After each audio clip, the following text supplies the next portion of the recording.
Shahu DJ Bappi टोला।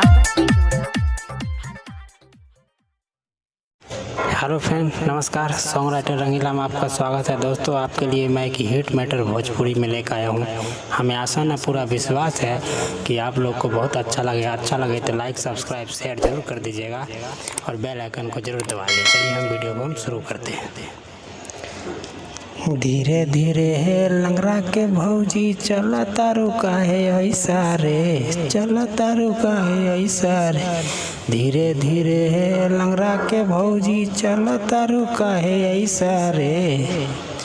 हमके बोला बात साचे रे भौजी साचे रे, हमके बोला बात साचे रे भौजी रहते भैया चढ़ल की भैंसा रे। हमके बोला बात साचे रे भौजी रहते भैया चढ़ल की भैंसा रे। दोस्तों, कैसा लगा मुखरा? अगर अच्छा लगा तो लाइक सब्सक्राइब शेयर ज़रूर कर दीजिए और सॉन्ग चाहिए तो हमारे डिस्क्रिप्शन में नंबर है, उस पर कॉल कीजिए और आपको सॉन्ग मिल जाएगा। बस आज का वीडियो यहीं तक। धन्यवाद।